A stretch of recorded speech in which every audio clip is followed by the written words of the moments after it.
अखण्डादानन्दान्निगमहिमशैलेन्द्रशिखरा प्रभूता भूतानां जनिलयकृता शङ्कर गुरो दयानन्दस्येयं सकलभुवनायामृतपदम् दिशान्ति गीर्गङ्गा जनितशिवसंगा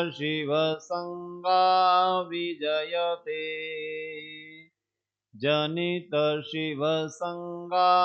विजयते।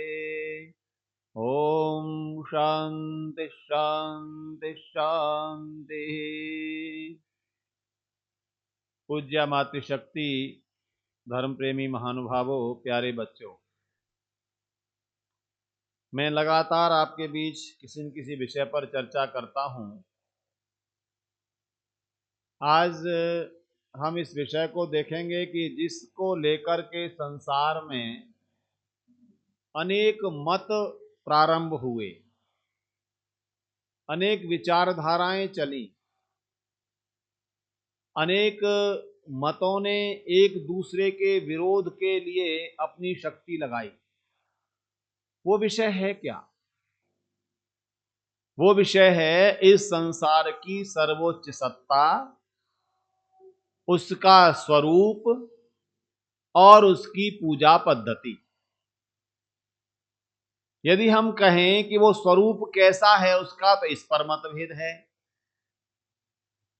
दूसरा, वो संसार में किस स्थान पर विराजमान है, इस पर स्वरूप मतभेद है। और हम उसकी पूजा कैसे करें, इस पर तीन ही काम है ना।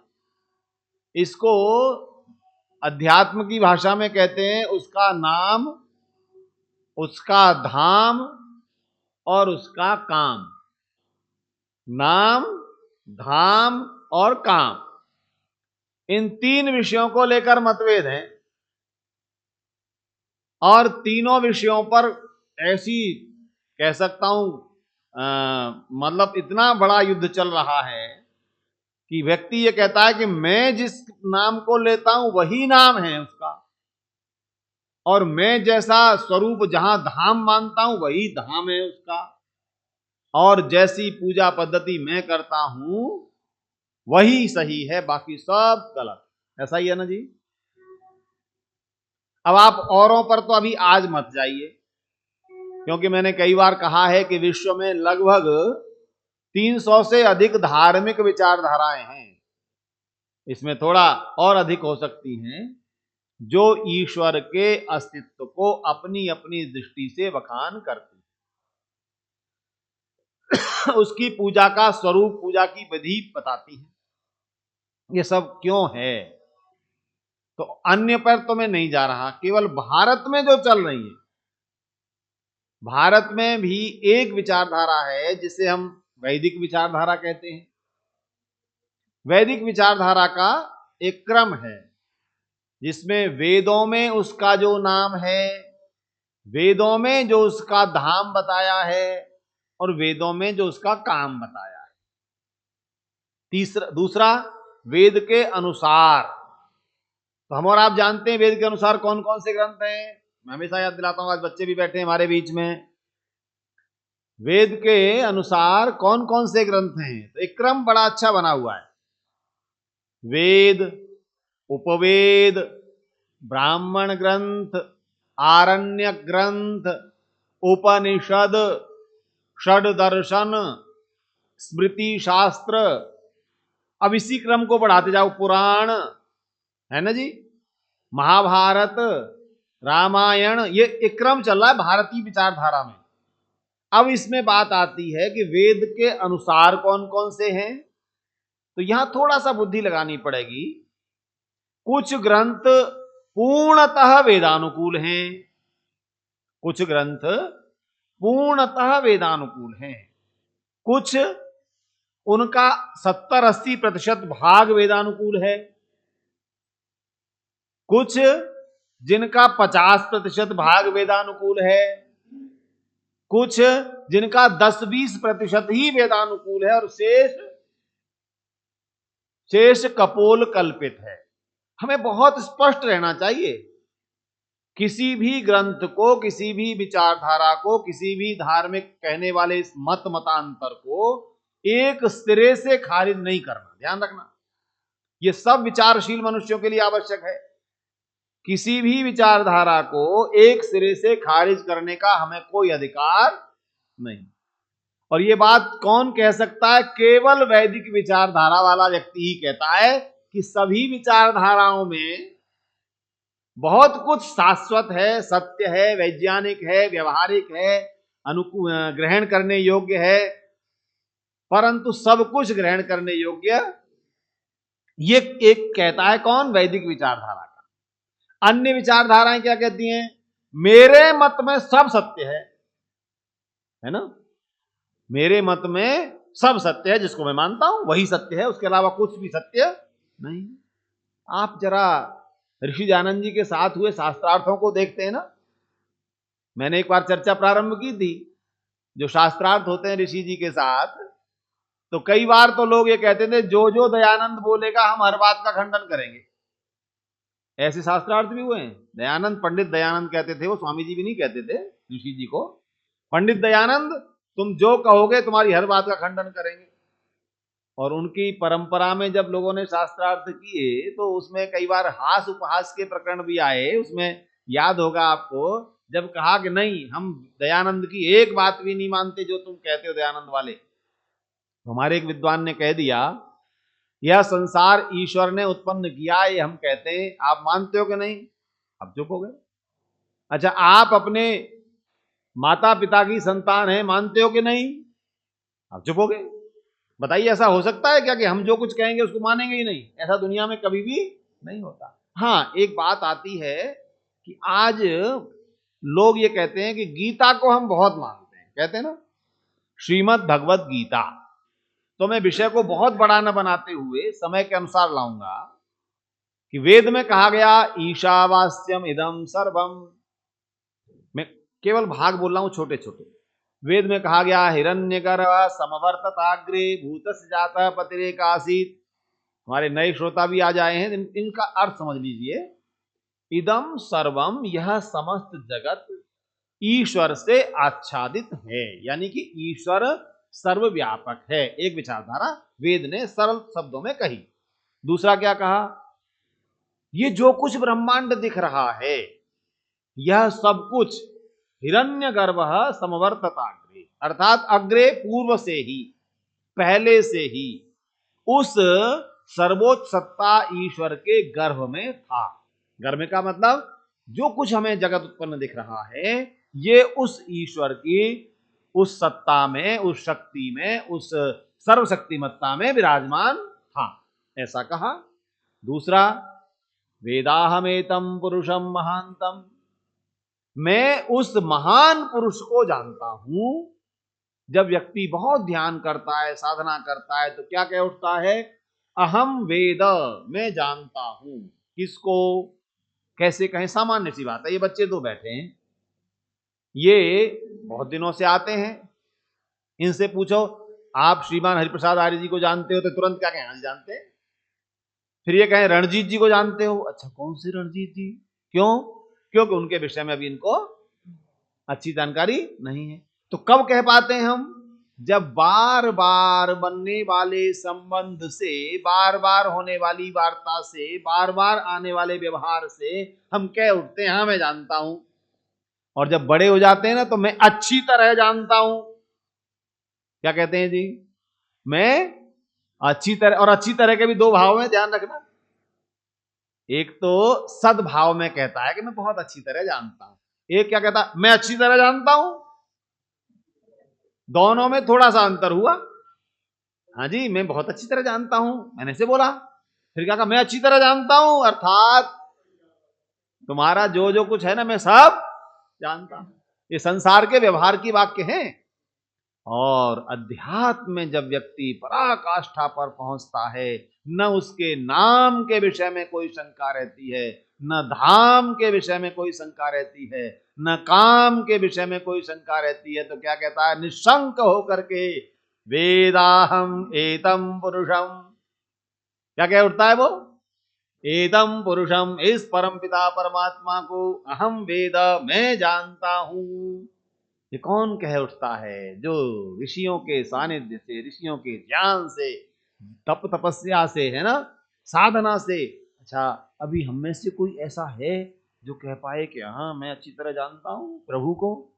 अभी हम उस अवस्था में, अब भजे किसी को हो गया हो तो मुझे मन से उतर के बता दीजिएगा जी, बोले मैं जानता हूं। तो अब ये वेद के वाक्य बता रहा हूं, ऐसे ही उपनिषदों में अनेक स्थानों पर आया। मैंने भगवान कृष्ण जी से पूछा, योगेश्वर कृष्ण आप क्या कहते हो,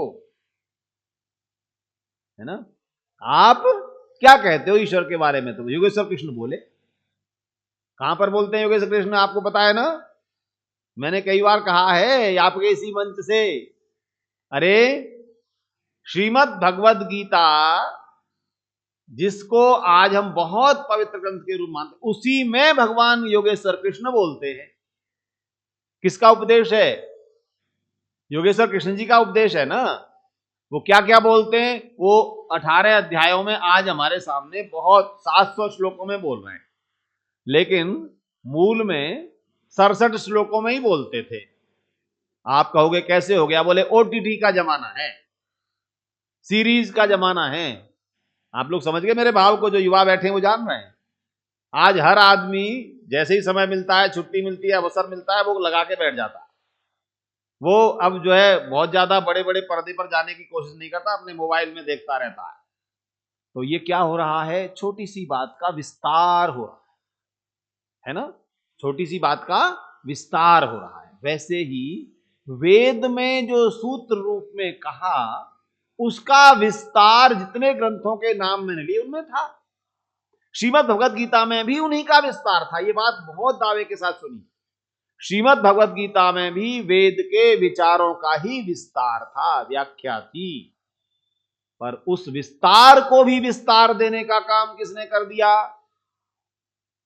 इन कुछ हजार वर्षों में लोगों ने जैसे मनुस्मृति में मिलावटें की, महाभारत गीता में मिलावटें की, रामायण में मिलावटें की, तो क्या कर दी, अपनी विचारधारा को उसमें डाल दी। इसीलिए लोग कई बार कह उठते हैं, बोले साहब आप कहते हो गीता में क्या है, बस आज मैं विषय को लूंगा कि जो वेद प्रतिपादित ईश्वर है, जो छोटे छोटे मैंने सूत्र आपको बोले, वही गीता के अंदर आते हैं। 8वें अध्याय का 9वां श्लोक, कविम पुराणम अनुशासितारम अणोरणीयान समनुस्मरेद्यः सर्वसिद्धातारम अचिन्त्य रूपमादित्य वर्णम तमसः परस्तात्।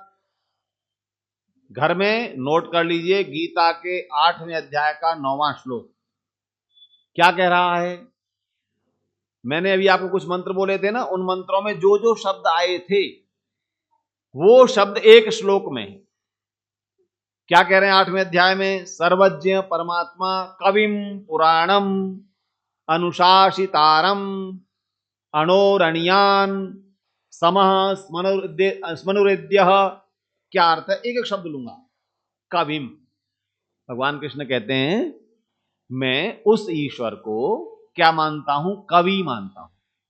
कवि, आप कहेंगे कवि का क्या अर्थ है? आजकल तो कवि हर चैनल पर मिल रहे हैं, चौराहे पर मिल रहे हैं कवि।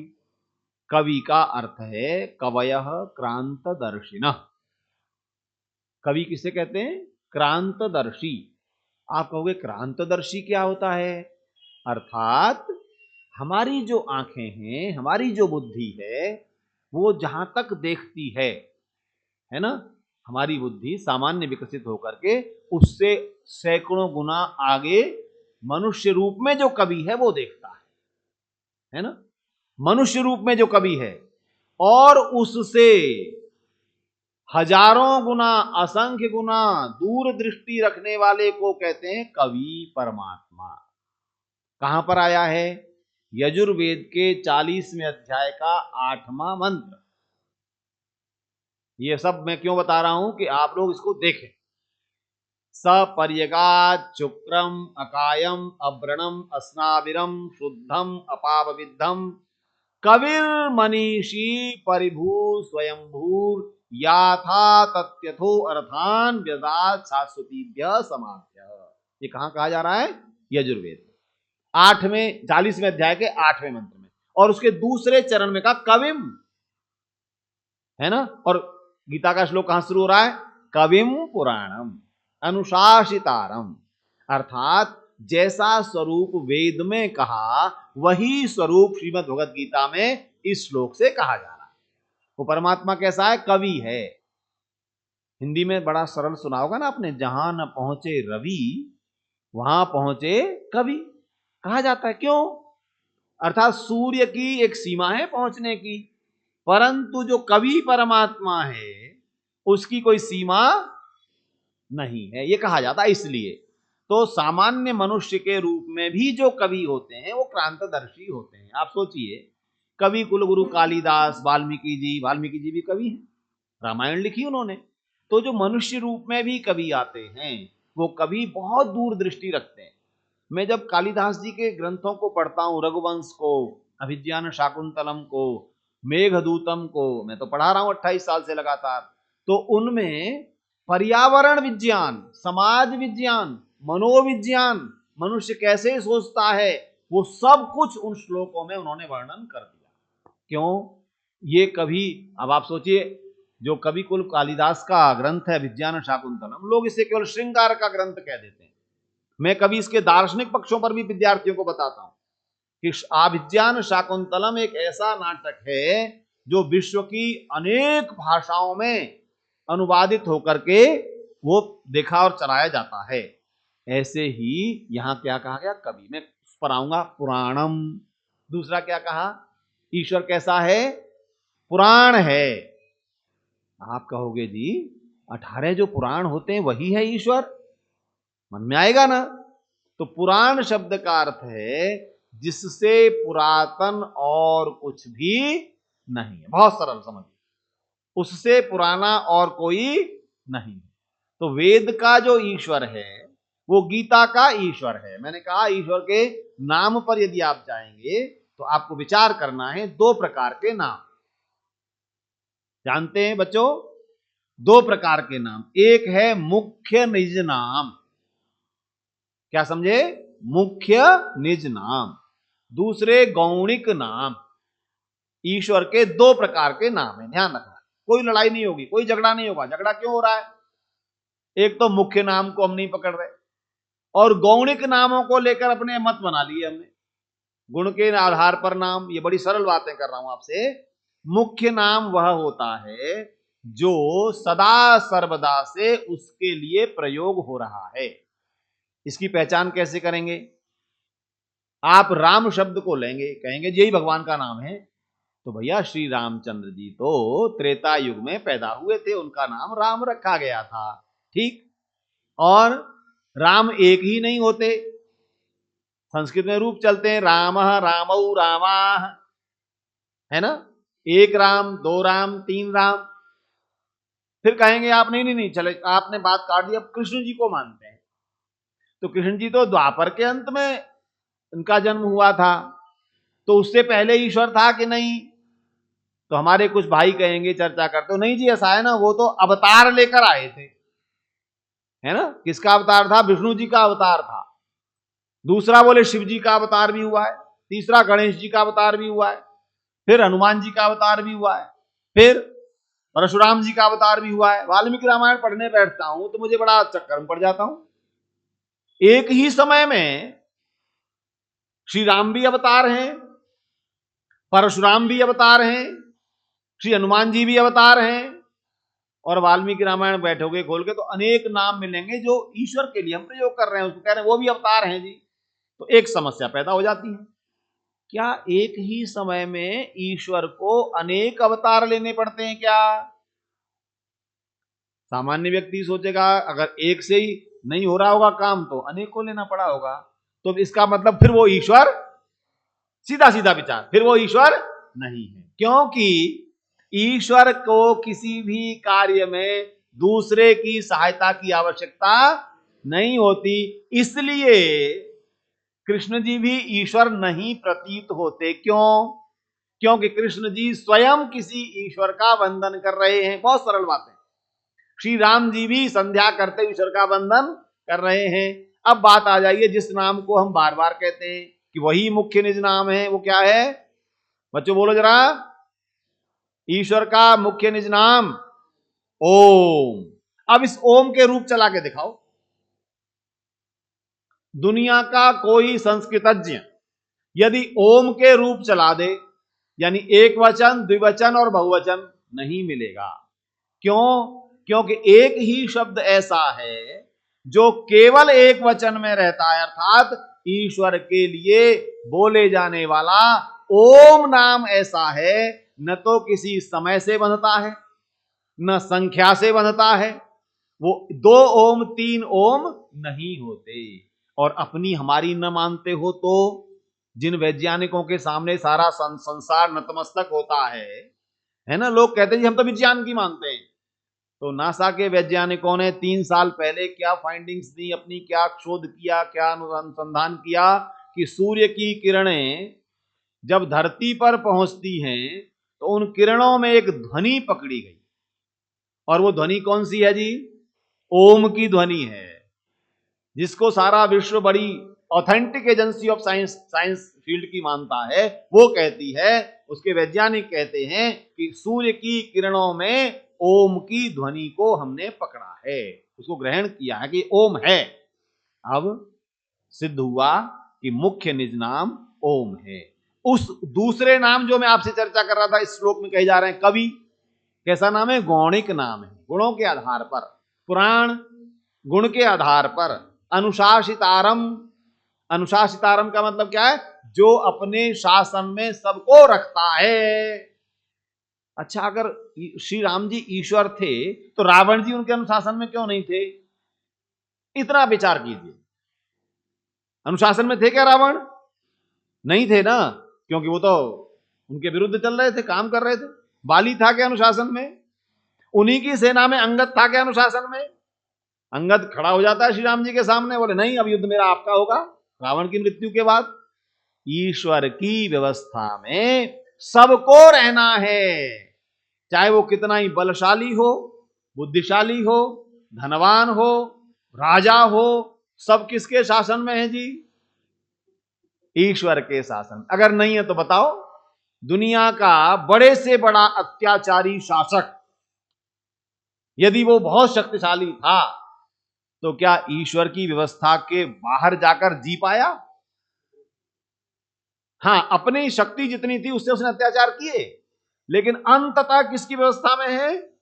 ईश्वर की। यही मैंने शुरुआत में कही थी, कर्म करने का स्वातंत्र है। हर काम में ईश्वर हमको रोकता नहीं है, परंतु जैसे ही हम सीमाएं पार करने लगते हैं, है ना, तो किसके शासन में आ जाते हैं? ईश्वर के। इस बात को जरूर समझना है। लोग इस भ्रम में भी रहते हैं, यदि ईश्वर सबको शासन में रखता है तो राक्षसों क्यों नहीं रख पाता? तो वहां विचार क्या करना है? प्रत्येक जीवात्मा को कर्म करने की स्वतंत्रता है, और वो किसमें है? सीमा में। अच्छा, बहुत साधारण उदाहरण समझ लीजिए। आप सब किसी ने गौ पाली है, नहीं पाली तो पालते हुए देखा है। जब गाय पालता है व्यक्ति, तो गाय को बच्चा जब होता है ना, थोड़ा सा चलने लगता है, तो वो चाहता है चलता फिरता रहे। एक बहुत लंबी सी रस्सी लेता है और एक खूंटे में बांध देता है, देखा है ना आपने? और वो पूरे घूमता रहता है आराम से, लेकिन जहां तक रस्सी पहुंचती है वहां तक है, उसके ठीक आगे बहुत हरी भरी फसल हो, लेकिन उसको पार नहीं कर पाता। ठीक उसी तरह से उस परमपिता परमात्मा ने प्रत्येक जीवात्मा को उस रस्सी की तरह खुली छूट दी है कि तुम ऐसा ऐसा कर सकते हो। उदाहरण के लिए, आप विद्युत से बल्ब भी जला सकते हो, पंखे भी चला सकते हो, इन मशीनें भी चला सकते हो, लेकिन इस विद्युत से आप सूर्य को नहीं जला सकते। वहां किसकी सीमा आ गई? ईश्वर की। तो इस बात को बहुत सरलता से समझना है। हमें कर्म करने का स्वातंत्र है, पर सीमा में। सूर्य की ऊष्मा को हम शीतलता में कोई विश्व का वैज्ञानिक नहीं बदल सकता। हैं, हमारे हृदय का ट्रांसप्लांट हो रहा है ना आजकल मेडिकल साइंस से। परंतु आप सोचिए, बस एक ही चीज पर वैज्ञानिक डॉक्टर रुक जाते हैं, जब कोई ट्रांसप्लांट करते हैं, बोले साहब इनकी मेमोरी रहेगी कि नहीं रही इसका हमें पता नहीं। इसका अभिप्राय क्या है? जिस तत्व में स्मृति रहती है, विचार रहते हैं, उसको ट्रांसप्लांट करने का अधिकार किसी मेडिकल साइंस के आदमी को है क्या? क्यों? क्योंकि वह केवल आत्मा में रहते हैं। आत्मा को ट्रांसप्लांट करने का अधिकार दुनिया किसी वैज्ञानिक को नहीं है। यह चिंतन करना है। हमारी बुद्धि जो है ना, कि सबसे निकट जो आत्मा का सबसे तेज हथियार है, तेज सहयोगी है, वो क्या बुद्धि है। और उस बुद्धि के लिए तो केवल और केवल लगातार विचारशील रहना, ईश्वर की सन्निधि का अनुभव करना, और इस संसार के सर्वज्ञ शक्ति कौन है? वो परमात्मा है। तो हम एक निवेदन करते हैं कि हम उस ईश्वर के निकट जाने के लिए उसके अनुशासन को स्वीकार करके चलते हैं, तो क्या होता है? आनंद रहता है। और जब हम ये मान लेते नहीं, वो क्या कर सकता है, कुछ है ही नहीं कहीं, है ना। कुछ लोग टीवी चैनलों पर खड़े होकर ईश्वर के नाम को नकारते हैं, अस्तित्व को नकारते हैं, और बहुत तेज तेजी से बोलने लग जाते हैं। देखा है आपने चर्चाओं में। तो बस मुझे वहां ये आता है कि जब कोई आध्यात्मिक व्यक्ति सामने बैठा होता है तो वो शांत रहता है, कुछ नहीं कहता। वो खूब चिल्ला लेते हैं, धीरे से कुछ शब्द बोलता है ना। अध्यात्म की शक्ति से युक्त व्यक्ति सामने से प्रोवोक करने पर प्रोवोक नहीं होता।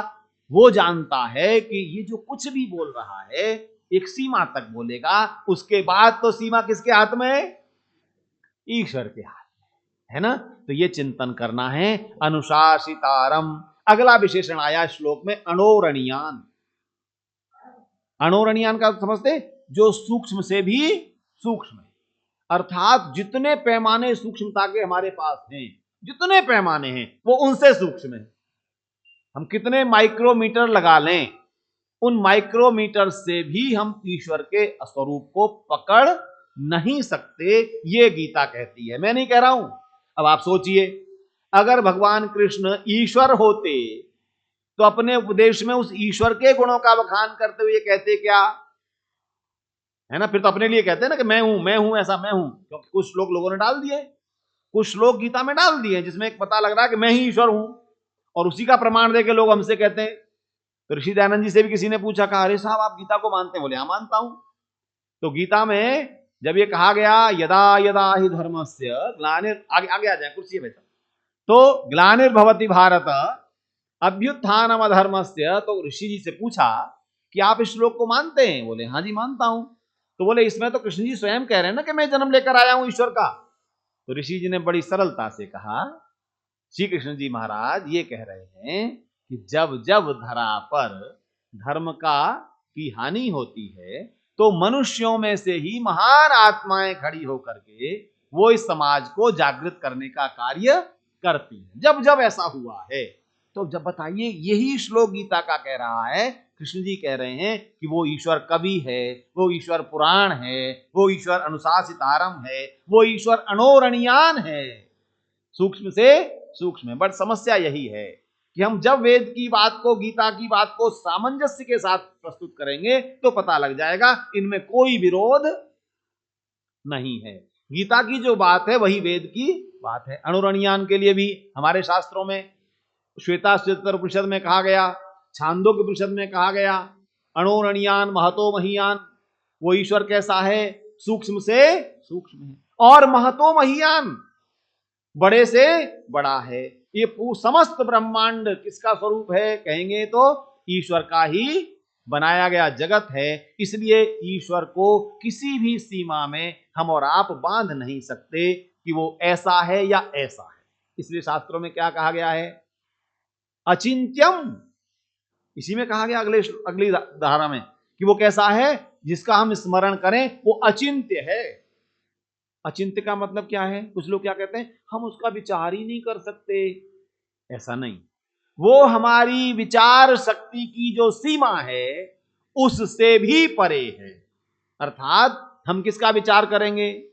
आपने वो कहानी बचपन में सुनी होगी कि 4 व्यक्ति थे, है ना, वो हाथी को देख रहे थे, तो एक ने उसके पैर पकड़ लिए, तो उसने कहा खंबे जैसा होता है, चारों नेत्रहीन थे, प्रज्ञाचक्षु थे, ये खंबे जैसा होता है। एक ने पूंछ पकड़ ली, तो बोला नहीं तो रस्सी जैसा होता है, हैं? एक ने सूंड पकड़ ली, नहीं वो केले के तने जैसा होता है। तो जिस व्यक्ति की दृष्टि नहीं है या उस सीमा में नहीं है, वो क्या कहेगा? ऐसा ऐसा होता है। इसीलिए शास्त्रों ने कहा, इसीलिए गीता ने कहा, भगवान कृष्ण ने कहा, वो कैसा है? अचिंत्यम, वो हमारी विचार सीमा में नहीं आ सकता। इसलिए हम जहां तक भी सोचेंगे वो उससे भी महान है।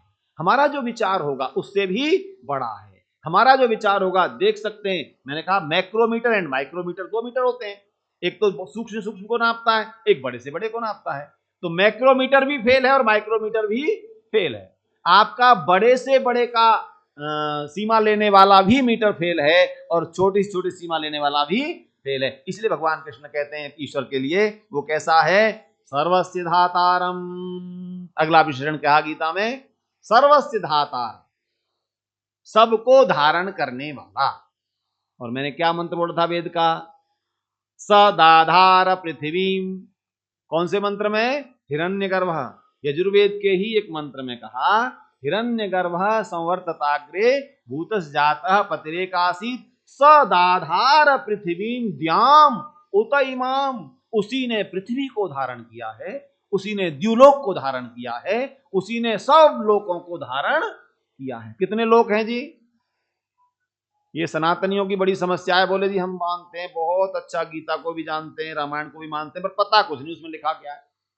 हमको पढ़ना यह है वेद क्या कहता है, जो गीता कह रही है, दोनों एक बात कह रहे हैं। तो हमें क्या करना है? यहां कहा धातारम, वह सबको धारण करने वाला। किसको?